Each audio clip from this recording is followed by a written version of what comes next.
Hello, Jean-Sylvain. Hello, Bernard.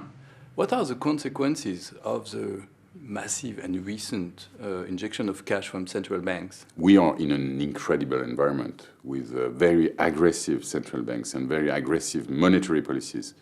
The goal is to instill confidence and to prop up asset prices. So generally, it's very good for financial assets and risky assets in particular. So equity is still the favorite asset class, I understand, but equity markets keep on reaching all-time highs. Is it still time to invest or increase allocation? An all-time high is a sign of strength. We like it. It means that there is demand for equities or for the equity markets in general. So it's a very good sign, a healthy sign. If you don't have the equity allocation you want to have in your portfolio, you should complete the positions. That is true. So it's not too late. If you have what you want in terms of equity allocation, you can stay put. Okay. And on the fixed income side, rates are durably low, especially within the Eurozone. What would be your recommendation to get some yield on cash?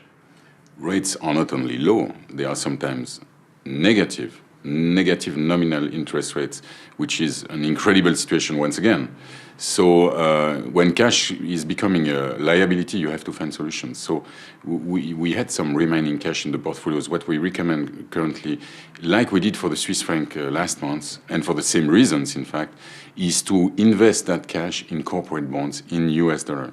And for European investors, to hedge back the currency. Which is not very costly for the time being. So it's very interesting because you get, for the next 12 months at least, a positive expected return, which is what we look for. And in terms of asset allocation, it makes sense. So still bullish on US dollar, even after the ECB intervention, right? Yeah, sure, even more. I mean, the divergence we see between monetary policies in the US and in Europe is well in place. We don't know exactly when the Fed will start to raise rates, but it will be most probably between the end of the second quarter and the end of the third quarter.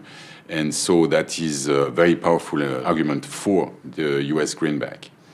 So altogether, what are the latest decisions taken in the client's portfolio?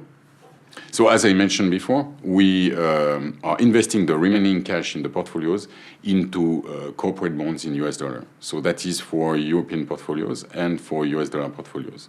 There is almost no cash anymore in the portfolios. It's not interesting to have cash in the current environment. Thank you, Jean-Sylvain. Thank you, Bernard.